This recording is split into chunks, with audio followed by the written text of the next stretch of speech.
오늘 우리에게 주시는 하나님의 말씀은 신약성경 180쪽에 있는 요한복음 20장 1절에서 20절까지 말씀입니다. 이 말씀을 저 여러분이 교독해서 읽겠습니다. 안식고 첫날 일찍이 아직 어두울 때 막달라 마리아가 무덤의 야소돌이 무덤에서 옮겨진 것을 보고 시몬 베드로와 예수께서 사랑하시던 그 다른 제자에게 달려가서 말하되 사람들이 주님을 무덤에서 가져다가 어디 두었는지 우리가 알지 못하겠다 하니 베드로와 그 다른 제자가 나가서 무덤으로 갈새 둘이 같이 다름질하더니 그 다른 제자가 베드로보다 더 빨리 달려가서 먼저 무덤에 이르러 구부려 세마포도 이곳을 보았으나 들어가지는 아니하였더니 시몬 베드로는 따라와서 무덤에 들어가 보니 세마포가 놓였고 또 머리를 쌌던 수건은 세모와 함께 놓이지 않고 딴 곳에 쌌던 대로 놓여 있더라. 그때야 무덤에 먼저 갔던 그 다른 제자도 들어가 보고 믿더라. 그들은 성경에 그가 죽은 자 가운데서 다시 살아나야 하리라 하신 말씀을 아직 알지 못하더라. 이에 두 제자가 자기들의 집으로 돌아가니라. 마리아는 무덤 밖에 서서 울고 있더니 울면서 구부려 무덤 안을 들여다보니 흰옷 입은 두 천사가 예수의 시체 뉘었던 곳에 하나는 머리편에 하나는 발편에 앉았더라. 천사들이 내 여자여 어찌하여 우느냐 이르되 사람들이 내 주님을 옮겨다가 어디 두었는지 내가 알지 못함이다. 이 말을 하고 뒤로 돌이켜 예수께서 서 계신 것을 보았으나 예수이신 줄은 알지 못하더라. 예수께서 이르시되 여자여 어찌하여 울며 누구를 찾느냐 하시니 마리아가 동산직인 줄 알고 이르되 주여 당신이 옮겨거든 어디 두었는지 내게 이르소서 그리하면 내가 가져가리이다. 예수께서 마리아야 하시거늘 마리아가 돌이켜 히브리 말로 라보니 하니 이는 선생님이라는 말이라. 예수께서 이르시되 나를 붙들지 마라 내가 아직 아버지께로 올라가지 아니하였노라. 너는 내 형제를 가서 이르되 내가 내 아버지 곧 너희 아버지 내 하나님 곧 너희 하나님께로 올라간다 하라 하시니 막달라 마리아가 가서 제자들에게 내가 주를 보았다 하고 또 주께서 자기에게 이렇게 말씀하셨다 이르니라. 이날 곧 안식고 첫날 저녁 때 제자들이 유대인들을 두려워하여 모인 것이 문들을 닫았더니 예수께서 오사 가운데 서서 이르시되 너에게 평강이 있을지어다. 이 말씀을 하시고 손과 옆구리를 보이시니 제자들이 주를 보고 기뻐하더라. 아멘. 오늘은 부활절 두 번째 주일입니다. 부활의 기쁨은 부활주일만 나누는 것이 아니라 성령 강림절까지 부활의 기쁨을 나누게 됩니다. 아니 사실 주님의 부활로 말미암아 우리가 주일 예배를 드릴 수 있게 된 것입니다. 그래서 사실 매 주일 주님의 부활을 기념하고 감사하고 기뻐하는 것입니다. 오늘은 주신 말씀을 중심으로 부활의 주님을 만난 사람의 이야기를 나누어 보려고 합니다. 예수님께서 십자가에 달려 죽으시고 장사 이제 지낼 때 갈릴리에서 온 여인들은 장사된 전 과정을 하나도 빠짐없이 살펴보았습니다. 주님의 시신을 이제 세마포로 정성껏 싸는 그런 모습도 보았죠. 여기 니고데모가 보이고 아리마다의 요셉이 보이고 그리고 뒤에 이제 십자가 근처 남아있던 여인들의 모습이 보입니다. 예수님의 시신은 베다니의 나사로를 장사했던 것처럼 긴 세마포로 시신을 둘둘 만 후에 무덤에 뉘었습니다. 그리고 이제 머리를 수건에 넣는 모습까지도 여인들은 보았습니다. 머리의 수건 우리가 쓰는 손수건보다는 약간 큰 것으로 머리를 감쌌다기보다는 머리를 보이지 않게 살짝 얹어 놓았다 하는 것이 좋을 것입니다. 그리고 이제 여인들은 무덤 안까지 들어가서 그 안에 구조고 또 그 안에 안치되신 주님의 모습 어떻게 누워 계셨는지 그것까지 잘 자세히 살펴보았습니다. 그리고 이제 돌로 무덤문을 막는 것까지도 다 보았죠. 무덤을 덮는 돌은 납작하면서도 둥근 아주 큰 돌로 되어 있습니다. 아래로 홈이 파여 있고 그 큰 돌을 그 홈에 넣고 굴러서 이제 무덤을 닫게 되었습니다. 돌을 껴넣는 홈 입구는 좀 이제 높게 되었고 무덤 입구는 낮게 되어서 돌을 끼워놓기만 하면 쉽게 닫히지만 열기는 아주 힘들게 되는 그런 구조입니다. 배자 사본에는 이 돌을 굴려서 옮기는데 장정 20명이 동원되어야 할 수 있다고 기록되게 되어 있습니다. 그리고 무덤문이 닫힌 다음에 로마 군인들이 빌라도의 이제 도장에 찍힌 종이로 인봉하는 것까지 살펴보았습니다. 무덤에서 돌아온 여인들은 아직 이제 금요일 해가 지기 전 아주 그냥 부랴부랴 주님께 마지막 봉사를 해드리고 싶어서 시장으로 달려갔습니다. 금요일 안식일이 시작되기 전에 필요한 것을 다 사둬야 했기 때문이죠. 그녀들은 매우 값비싼 가루된 향료, 아로마와 연골에 된 향품 미라를 사서 집에 돌아왔습니다. 금요일에 운명하셨기 때문에 안식일이 지나고 나면 시체가 상당히 부패할 것을 염려해서 주일 아침 일찍 가서 시신을 바르기 위해서 그렇게 미리 준비를 해 두었던 것입니다. 그리고 이제 오늘 본문을 보면 안식일 첫날 일찍이 아직 어두울 때라고 밝히고 있습니다. 어둠이 채 가시기 전, 어둠이 깔린 시간입니다. 여러분 그런데 그런 길을 다른 데도 아니고 무덤을 향해서 간다? 여러분 갈 수 있겠습니까? 아직 보기 틀리다 안 하는데 그때 무덤을 향해서 몇 명의 여인들이 올라가는 것입니다. 도대체 어쩌자고 그렇게 그 길에 올라가는지. 사실은 제자들은 왜 안 갔을까요? 남자들은 간단해요. 똑똑해서 안 갔어요. 가봤자 쓸데없다. 너무 똑똑해. 근데 여인들은 좀 모자란 건가요?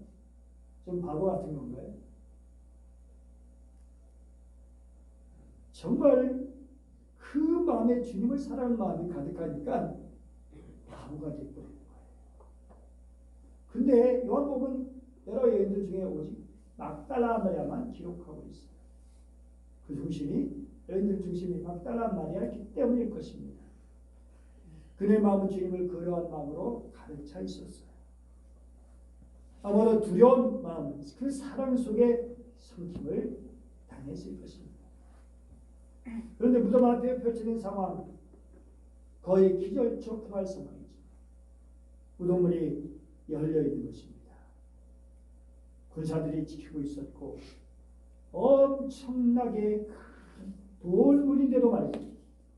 근데 그 돌이 무덤에서 옮겨졌다는 거예요. 이 보통 예사일이 아니잖아요.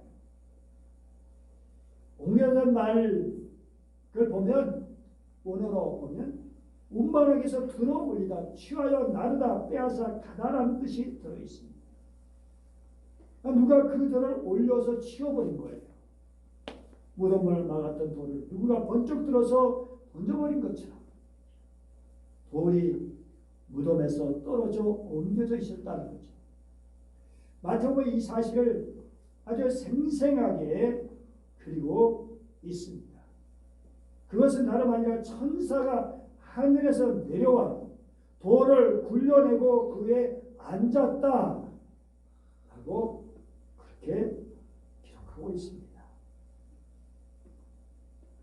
그렇게 장정 20명 있어도 움직일 수 없는 돌.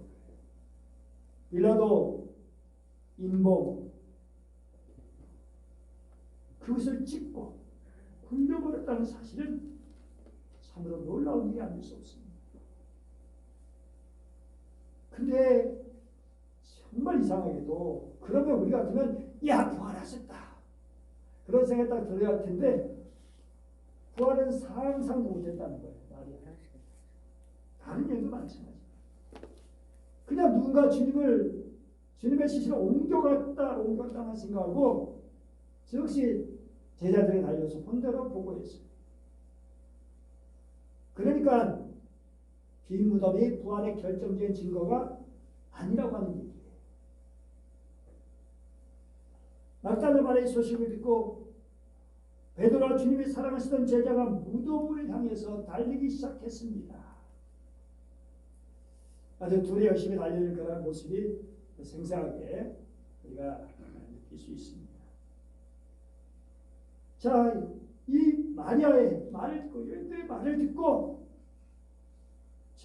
정말 그것이 맞아? 그것이 맞아? 그런데 여기 참 재밌는 것은 사도 요한이 자기 이름을 언급하지 않았다는 거예요. 그냥 사랑하시던 제자라고 되어 있고 또 3절에는 다른 제자라고 표현되어 있다는 사실입니다. 그러고 보면 요한복음에 요한이라는 이름이 몇 번 나올까요? 무려 요한 이름이 24번 나와요.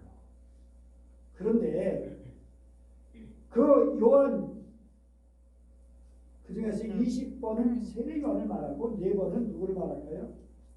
사도 요한이 아니라 시몬 베드로의 아버지 이름이에요. 요한의 아들 시몬아. 그러니까 사도 요한은 자기 이름이 한 번도 거기에 밝히지 않았어요.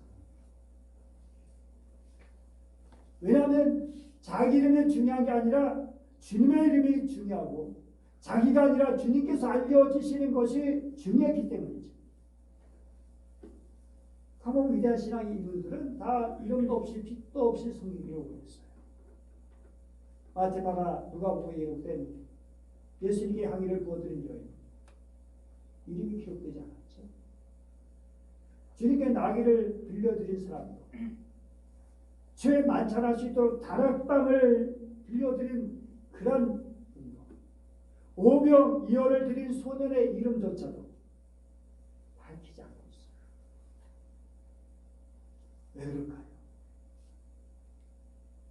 근데 우리는 우리 이름이 빠지면 기분 나쁘고 속상하고 화가 나는 이유는 도대체 무엇 때문일까요? 달려온 두 제자가 무덤에 들어가 보았을 때 이상한 것을 발견했어요. 무덤에 들어가 보니 세마포가 놓여있고 또 머리에 쌌던 수건은 세마포와 함께 놓이지 않고 딴 곳에 쌌던 대로 놓여있던 거예요.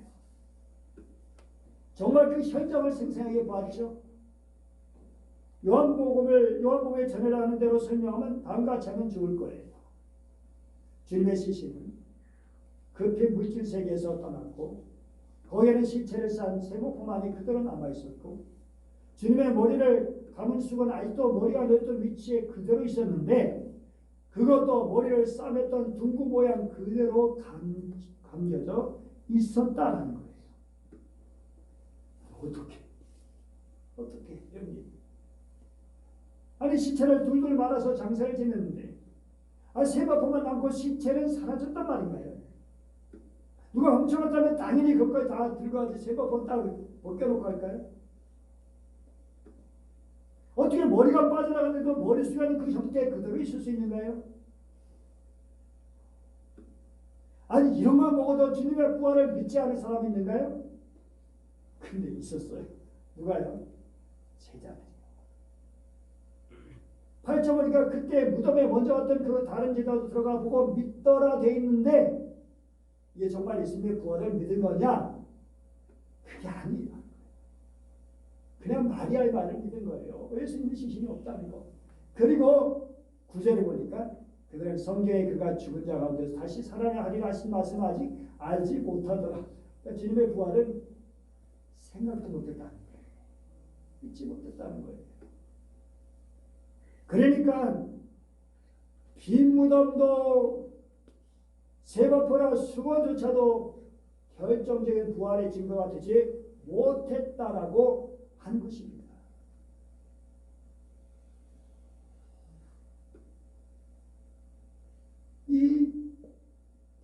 베드로와 다른 제자인 요한 사도요. 이 놀라운 광경을 보고도 그냥 돌아가 버렸어요. 그런데 막달라 말이야. 돌아갈 수가 없었어요. 두 제자는 가버렸지만 마리아는 무덤 밖에 서서 울면서 그 자리에 계속 머물러 있었다는 거예요. 그래서 밖에서 안을 들여다보는 거예요. 이상하다. 이거 어떻게 좋지? 그러다가 놀랍게 부활하신 예수님을 만나게 된 거예요. 얼마나 놀랍고 또 반가웠겠어요. 여러분, 결국 부활의 최초의 증인은 제자들이 아니라 여성인 막달라 마리아. 유대법에는 여성들의 증언은 법적인 효력이 없었어요. 그래서 사실 그 의식했다면 마리아에게 싹 빼고 베드로가 제일 먼저 봤다라고 할 거예요. 그래서 우리는 그렇게 하잖아요. 사실대로 기록한 것이죠. 부활하신 예수님, 여자여 어찌하여 울며 누구를 찾느냐. 그런데 마리아는 그분이 예수님인 줄 알지 못하고 그분의 은성을 듣고서도 그분의 동산지인 줄 알고 당신이 그분을 옮겨왔거든 어디에 뒀는지 말하면 내가 그분을 모시겠습니다 하고 말하는 거예요. 시체 모시고 하겠다.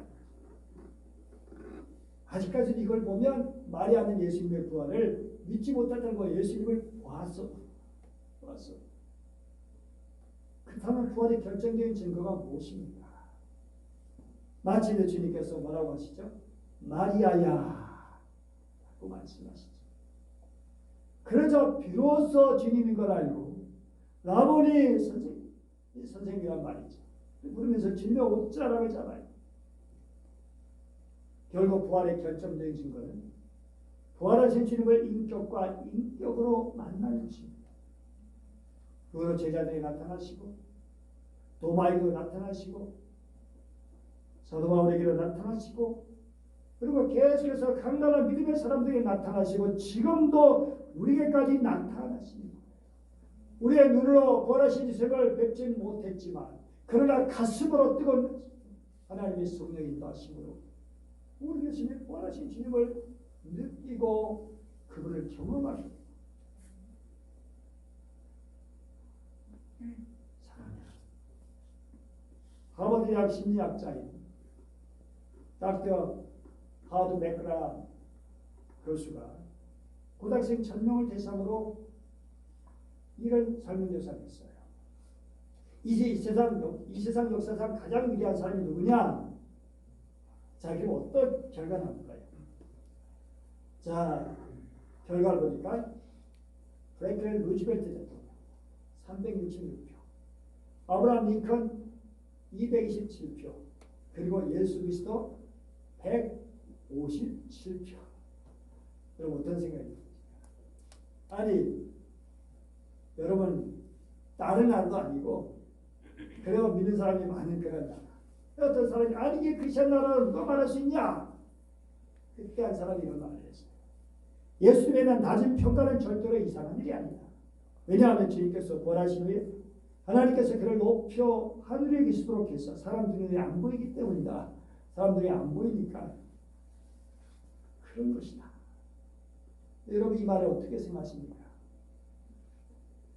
부활하면 우리가 상관없는 그냥 예수님 하늘로 올라가시고 그래서 이제 우리랑 관계없는 그런 분이라는 걸까요?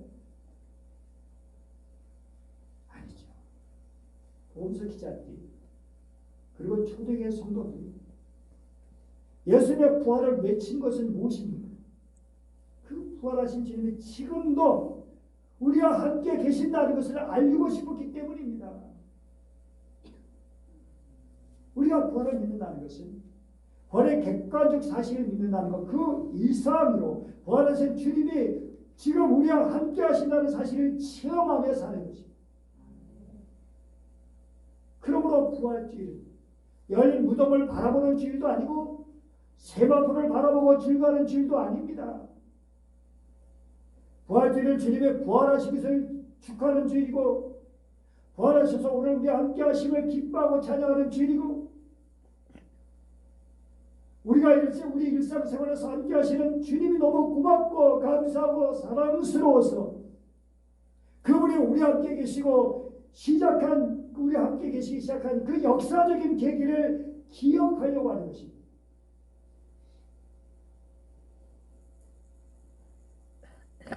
(1940년) 독일에서 런던대 공습이 일어났죠. 9월에. 근데 아이들의 사람들이 다 시골로 보냈어요. 그래서 C.S. 루이스도 이제 몇 명 아이들을 만나가지고 그 아이들이 자기 집에 보냈어요.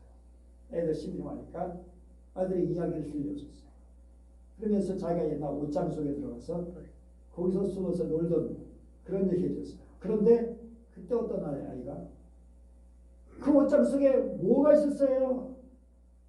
그때 이 루이스가 상상력을 받아가지고 거기서 영감이 돼가지고, 그래서 어떤 이야기가 나오죠? 나니아 연대기, 옷장 속에서 환상의 나라 나니아로 들어가는 그런 길이 열려지고, 그것이 바로 있게 된 거예요. 그래서 전쟁 때문에 두려워하고 고문을 따라서 외로워하던 아이들이 이야기 속에 빠져들어요.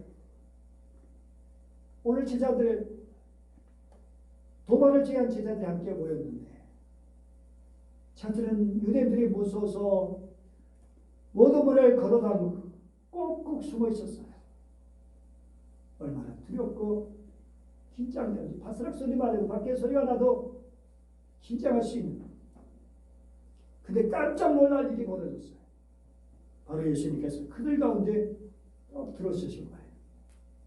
문이란 문은 다 굳게 잠궜는데, 아니 문을 두드리신 것도 없고 걸어올 문을 부수는 일도 없었고 문을 여신 것도 없었는데 벌써 제들 앞에 딱 나타나셨어요. 얼마나 기절초풍한 일이겠어요. 만약 예수님 그때 나타나서 너희들 그래 나를 버리고 도망쳤지, 베드로 너 나 부인했지라고 하셨다면 아마 얼음이 됐을 거예요.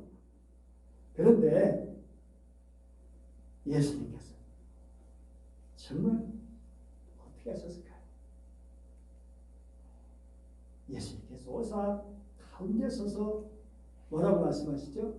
너에게 평강이 있을지어다. 아무런 공간의 제한을 받지 않고 오시는 주. 그래서 우리의 처한 환경이 어떠하다 할지라도 주님은 언제든 오실 수 있는 거예요.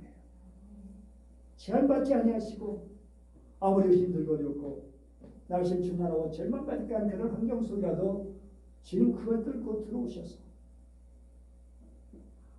우리의 평강을 주신 주님이십니다. 우리의 전 환경이 아무리 어둡고 지물할지라도 부활의 등불만 켜면 온선에 밝고 변해서 환하고 아름답게 되는 것이죠. 부활은 모든 환경을 바꿔놓는 위대한 능력입니다.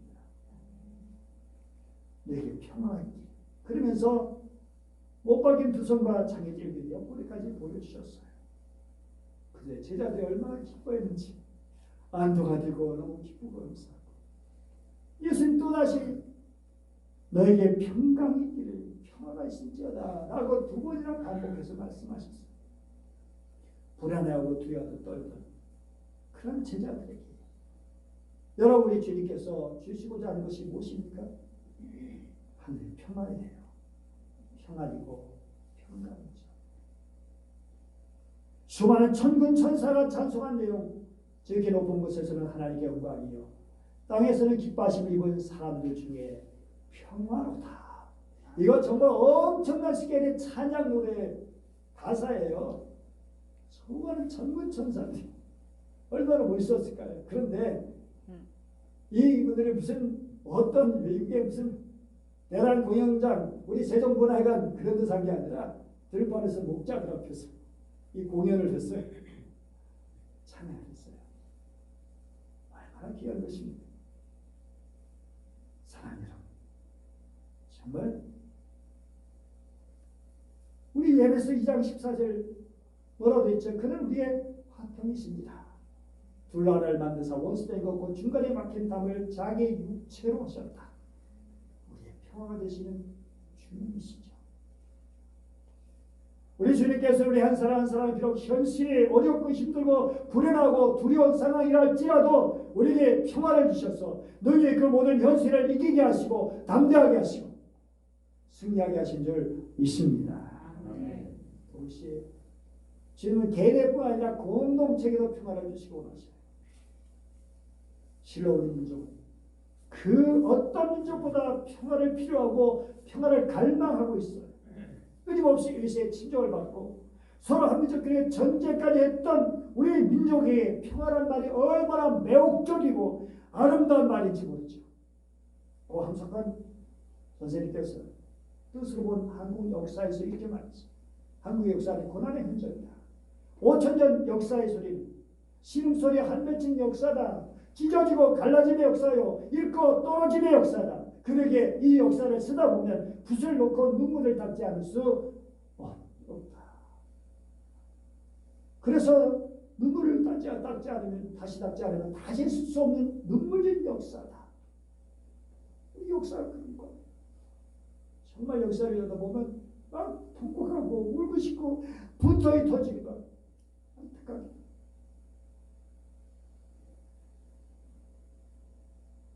그만큼 우리나라의 역사는 고난의 역사고 통곡의 역사, 전쟁의 갈라짐의 역사. 그래서 만약 평화를 돈으로 살 수 있다면 얼마든지 돈 주고 사고 싶은. 만약 우리 땅에서 다시 한번 화약고가 터지고 전쟁이라면 어떻게 될까? 내 국무부 조사에 하면 북한이 핵무기를 사용하지 않아도 최소 수십만에서 100만 가량의 사망자가 발생할 것이다. 그런데 핵무기를 사용하면 더 이상 무슨 말이 필요하겠어요. 그러니까 사실은 미국도 북한도 또 우리나라도 쉽게 전쟁을 하지 못하는 거예요. 전쟁이라고 다 망하는 겁니다. 어떤 사람은 그냥 전쟁 막 붙이고 전쟁이 일어났으면 좋겠다 생각하는데 그렇게 철이 없을 거예요. 신약 성경에서 평화를 헬라어로 에이레네라고 합니다. 당시 그리스도인은 도시부족 국가였죠. 그런데 전쟁이 끊이지는 않았어요. 전쟁이 나면 남자들이 많이 죽는 거죠. 제일 두려웠던 그래서 그런 젊은 아들을 둔 부모이고 그리고 젊은 남편을 둔 여자들이었어요. 그들의 최고 소원은 뭘까요? 전쟁을 하지 않는 거예요. 온몸으로 평화를 열망하고 갈망하고 사모하고 그러다가 서로 다시는 전쟁하지 않기로 종전을 하면 종전 조약을 하면 그것을 에이레네라고 했어요. 그런데 이 에이레는 단어가 성경에 들어오게 된 것입니다. 하나님과 우리의 관계에서 사용하면서 하나님과 우리 사회에 죄가 막혀서 서로 원수 관계가 되었는데 예수께서 십자가에서 죽으셔서 원하심으로 원수의 관계에 있던 우리 하나님과 화목하게 되었죠. 그래서 우리는 예수 그리스도 말미암아 진정한 평화를 누릴 수 있게 되어지는 거예요. 그리고 요한복음 14장 27절 같이 읽어볼까요? 시작. 평화를 너에게 끼치노니 오 나의 평화를 너에게 주노라. 내가 너에게 주는 것은 세상이 준 것 같지 아니하니라. 너희 마음에 근심도 말고 두려워하지도 말라.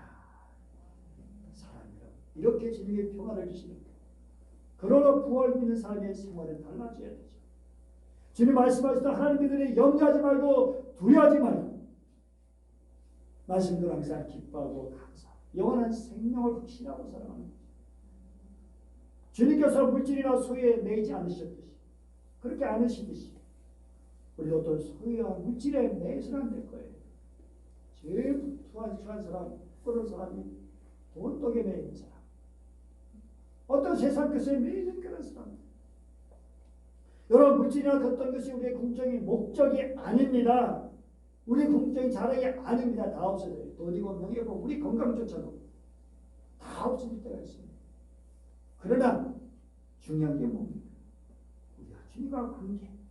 이것이 바로 되어 있다면 죽음조차도 우리를 가다놓지 못합니다. 사랑은 죽음보다 강한 거예요. 이상은 짧습니다. 부활의 영원한 세상은 주님과 더불어 영원히 사는 세계입니다. 여러분, 우리는 자녀들의 장래를 위해서 정성을 다 쏟죠. 자녀의 미래를 위해서. 그런데 우리 영혼을 위해서, 자녀의 영혼을 위해서 얼마나 준비하고 살고 있습니까? 영혼은 생명에서 얼마나 헌신하고 살고 있습니까? 부활하신 이라도 엄숙히 자신이 향해서 물어봐야 됩니다. 파스칼은 인종시 이렇게 말했습니다. 우리 예수 그리스도에 의하지 않고서는 삶과 죽음을 모른다. 예수 그리스도를 제외하고서는 우리는 우리들의 삶이 무엇이며 우리들의 죽음이 무엇인가 또는 우리 자신이 무엇인가 알 수 없다. 알 수 없는 거예요.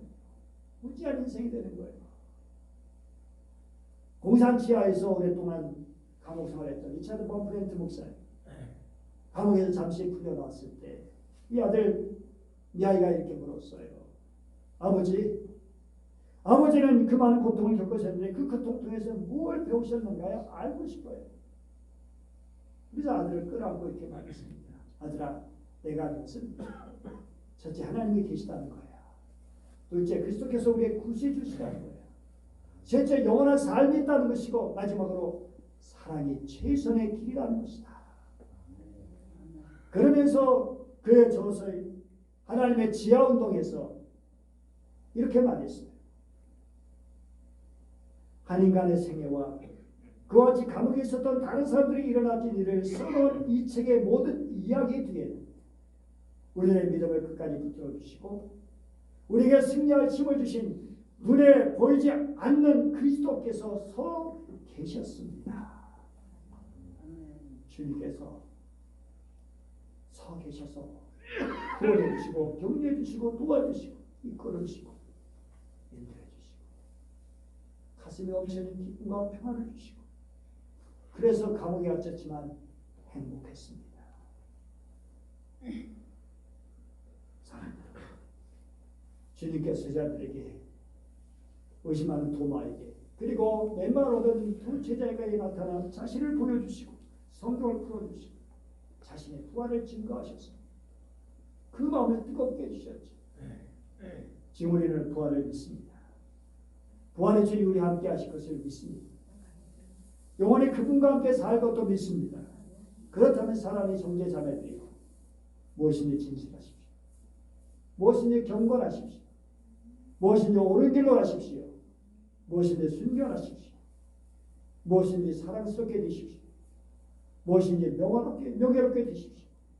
무엇인지 덕이 되시고 칭찬을 들으시고 즐거워하는 자들과 함께 즐거워하고 우는 자들과 함께 울고 부활하신 주님과 함께 생명과 정의와 평화의 길을 걸어가십시오. 선을 행하다가 낙심하지 마십시오. 때가 되면 거두게 될 것입니다. 기도하겠습니다. 그대로신 하나님 아버지 감사드립니다. 부활하셔서 지금도 우리 함께 하시는 주님을 찬양합니다. 성령의 역사하셔서 우리 마음을 위로하시고 용기를 주시고 깨우쳐 주시고 책망하시고 바른 길로 인도하시고 우리 마음 뜨겁게 하시고 간절하게 하시고 비전을 주시고 새롭게 하심을 감사드립니다. 하나님 날마다 부활절을 기념하는 것을 끝나지 않게 하시고 십자가에 죽으셨다 부활하신 주를 믿는다고 말만 하지 않게 해주시고 진정 부활하신 주님과 함께 더불어 살아가며 복된 삶이 날마다 이어지게 하여 주옵소서. 그래서 우리의 성도들의 삶 속에 우리의 삶 속에 주님과 함께 하시는 제발 그 주님을 세상에 나누며 간증할 수 있는 드러낼 수 있는 주의 사람들 되게 하여 주옵소서. 감사드리며 주 예수님의 이름으로 기도드립니다.